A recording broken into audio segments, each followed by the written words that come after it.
The young man walked up the mountain every morning, carrying questions heavier than his bag. He was not poor in food, but poor in peace. His mind was always loud. Thoughts argued with thoughts. Worries chased hopes. Even when he smiled, something inside felt unfinished. At the top of the mountain lived a wise Zen master. He was old, calm, and simple. He owned almost nothing, yet his eyes looked full of understanding, full of quiet joy. One morning, the young man bowed and said, "Master, my mind never rests. I pray, I read, I listen to teachings, but inside me there's still noise. Please teach me." The master looked at him for a long moment. Then he smiled and asked a strange question. "Can you hear the sound of one hand?" The young man blinked. "One hand?" he asked. "Clapping needs two hands."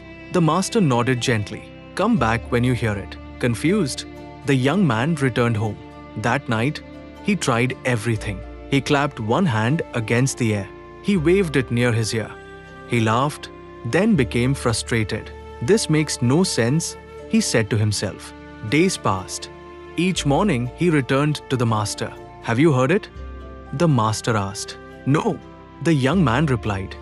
"One hand makes no sound." The master said nothing. He simply closed his eyes. Weeks turned into months. The young man grew tired. He became angry. He even thought of leaving forever. One evening, while sitting alone, exhausted from trying, he dropped his hands to his lap and sighed. For the first time in many days, he stopped searching. In that quiet moment, he noticed something small but powerful. The wind moving through the trees. His own breath, slow and gentle. His heartbeat, steady and alive. There was no clapping, no effort. Yet, there was something, a deep stillness. The next morning, he ran to the master. "Master," he said, breathing fast, "there is no sound. Yet there is something, a presence, a silence that feels alive." The master smiled. "You are close. Stay with that." The young man began to understand. The question was never about sound. It was about attention. When he stopped forcing answers, truth appeared. One day, the master told him a simple story. Long ago, the master said, a man asked God to speak loudly so he could believe. Thunder came, but he was afraid. Fire came, but he ran away. Finally, a soft whisper came, and that is when he listened. The young man remembered words from the Bible. "Be still and know that I am God." Stillness, not noise, not effort, not endless thinking. Stillness.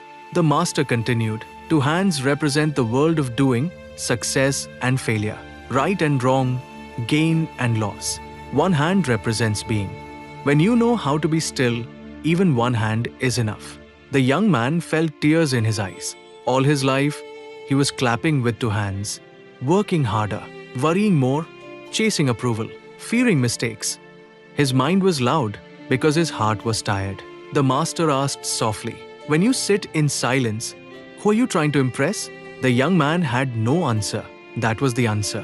From that day on, the young man practiced silence, not escaping life, but entering it more deeply. He listened when others spoke. He paused before reacting. He prayed without asking for things, only with gratitude. Slowly, his mind softened. One morning, the master asked again, "Do you hear the sound of one hand?" The young man bowed and said, "Yes." The master asked, "What does it sound like?" The young man replied, "It sounds like peace." The master laughed quietly. "You have learned well," he said. "The sound of one hand is not heard by the ears. It is heard by the heart." The young man left the mountain that day, not carrying answers, but carrying calm. And wherever he went, in noise or silence, joy or pain, he remembered. Sometimes, the greatest wisdom is not found in adding more, but in letting go. Sometimes, one hand is enough. This is God of Motive. Thanks for watching and stay focused.